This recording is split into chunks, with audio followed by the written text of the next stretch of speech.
Virginia Walton, and I'm an executive burnout coach certified by, I hold a certification of professional coach, Marshall Goldsmith stakeholder centered coaching certification. And I spent 24 years in banking and finance, predominantly in risk management roles, where I achieved the level of senior vice president of a $27 billion bank by the age of 38. So I know a little bit about managing risk and coaching. So I bring those two together to help other women, primarily in the risk management space, uh, use the skills you have and that you use all day to help mitigate all kinds of risk in your own life and not feel exhausted and overwhelmed and run down and burn out. So today's topic is we're continuing the series on are you living in alignment with your values? So, as a reminder, um, my content is based on my personal journey with a tool by Best Self Company Core Values Journal. And I admit I'm not doing everything exactly as they said. It's a tool. And like with any tool, you use it the way it works best for you. So I'm here to share how it's working for me and help you find how to do these similar types of exercises for you. The reason being, when we're in alignment with our values, we feel better, right? If you're doing something that doesn't feel right, it doesn't feel in alignment with who you are as a person, well, you're not going to want to do it. So you're going to procrastinate. You're going to struggle with it. And so you're not going to produce the best quality results, right? When we're being true to ourselves, we're energized about doing something. We're more thoughtful about it. We tackle it right away. Come on, we all now granted, we all have things we do at work that we don't like to do, but you do them because you have to. But you don't, to be honest, you tend to put them to the bottom of the list, right? Or closer to the due date. But if you are living your life in alignment with your personal values, right? Not the company value statement, mission statement, or whatever's hanging on the posters and marketing collateral, you personally, you will do so much better.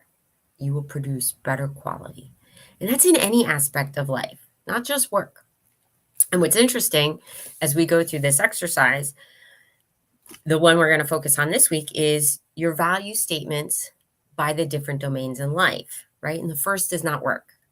I found it interesting the way they ordered this. The first to be about your health and why you value your health. And let's stop and think about that, right? If you're not well, nothing else matters, right?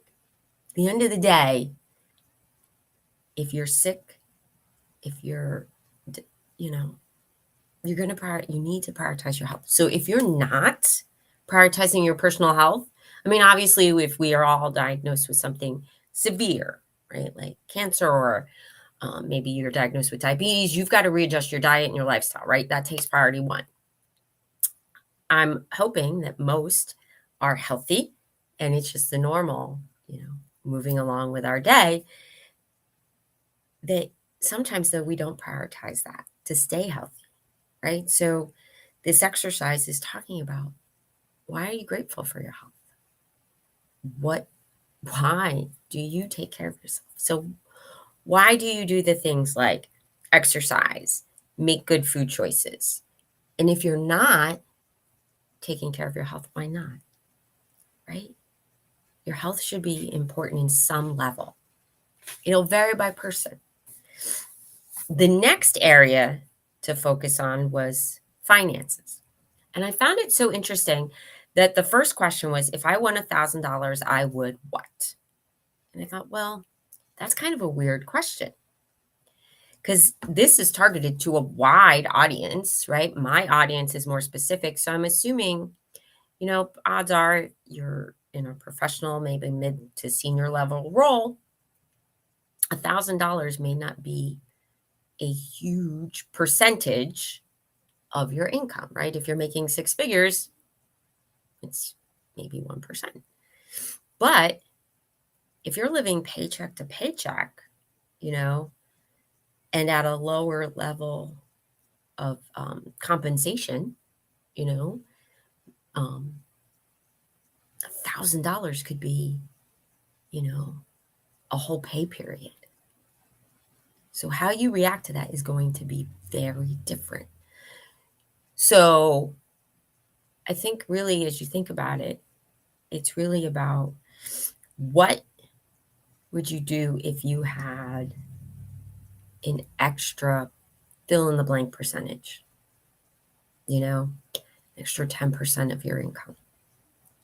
Because $1,000 is a very finite number and everybody's perspective would be different.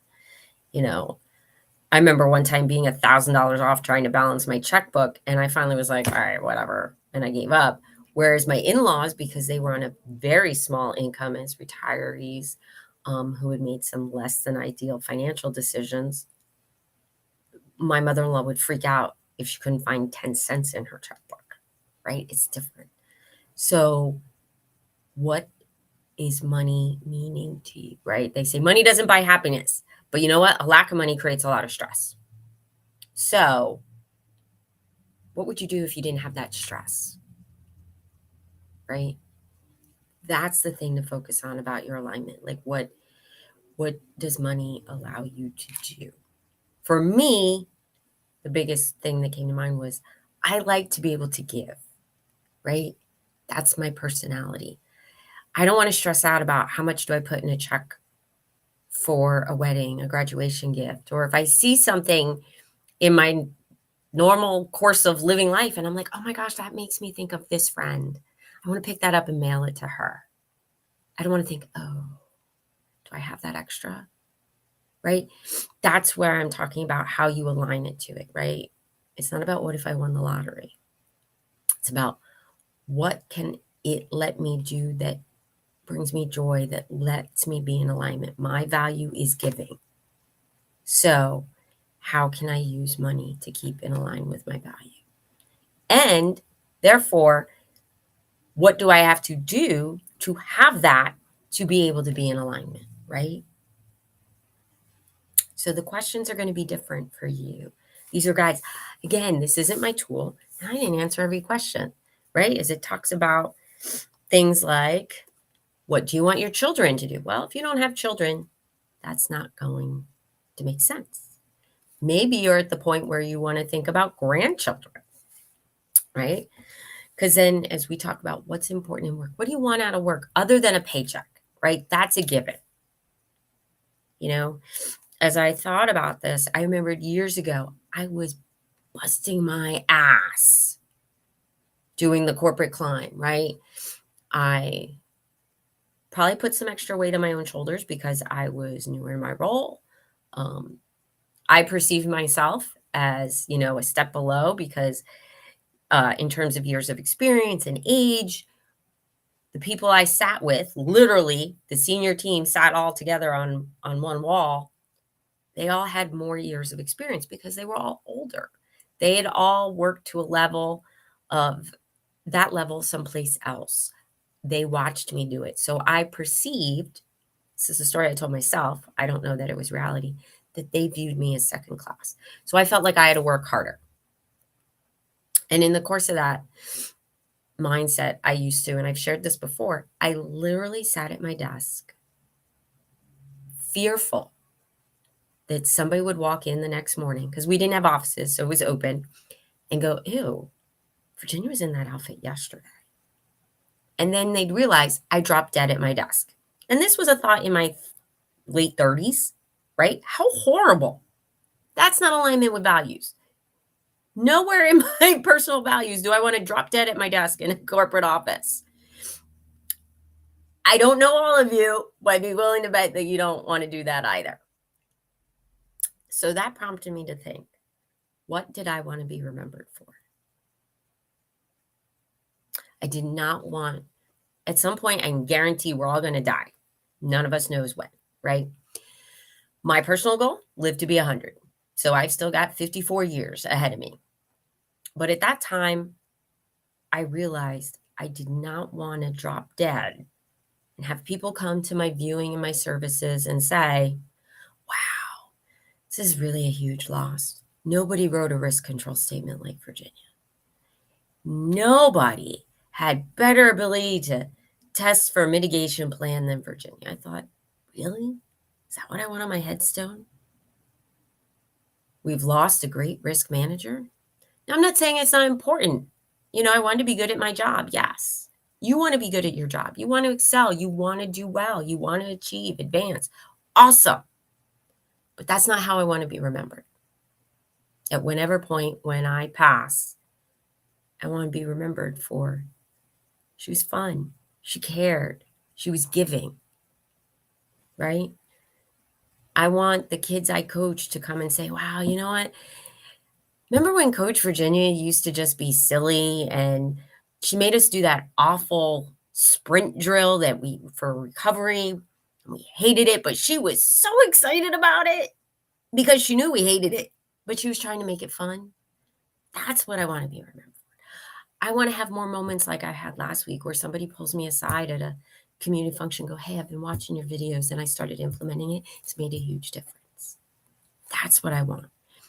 If my time had passed while I was at risk, again, I don't want them remembering me for my risk control statements. It's that, hey, she helped me advance in my career. She shared, she mentored, right? Those are the things. So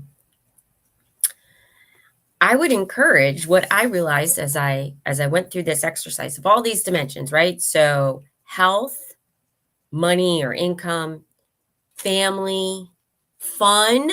Yeah, you got to have fun, people. I'm a big proponent of fun. If some aspect of life isn't being fun, you got to reevaluate it because it's short. Even if you live to be 95 or 100, that's not a lot of time. So you need to enjoy it and make the most of it. So the exercise before was to write a letter to your 85-year-old self. This, I think the exercise is write your obituary, write your eulogy. Now, yeah, that sounds morbid. But if you really want to see what's important to you, think about what you want people to say about you when you're not there. And the ultimate not there is once we've passed. And we all will. So I encourage you, while it sounds creepy, write your obituary or your eulogy. You know what? I actually, years ago, my mom's best friend passed away. And she'd been ill. My mom had already passed. But my best friend from childhood's parents had been close with this same woman because they were neighbors, and they were kind of the ones taking the lead on her funeral and helping with the eulogy and the obituary and so forth. And I remember my friend's dad coming over and saying, maybe it was her mom, doesn't matter. One of them came to me and said, can you do us a favor? Can you write your obituary so we don't have to figure it out? Mind you, I'm in my 40s. But that's great advice. So I know this sounded a little creepy, but if you want to get in alignment with your values, take the time, because what you want to be remembered for, that's truly what your values are. And when you write it, see where the disconnect is. Write it as though what you want people to say. And if you realize what you're doing every day isn't matching that, figure out where and what you got to change. Or if you write it as if you were to pass today and you think like any other ritual and you read it and you go, wow, that's not how I want to be remembered. Where's the disconnect? What in what you wrote down? It shouldn't take long. Think about it. An obituary is only this big. So either approach will work. The point is, take some time and stop and think about what is important to you on the different dimensions of life, not just work and not just, hey, I want to make sure my kid's college is paid for, or that I can pay for half their college, or that we have the house paid off before we retire. Those are all great goals, not values. Why is it important to meet those goals? What's driving you? We want to have financial security in our retirement. Okay. Are you working on, are you going to be in alignment with that?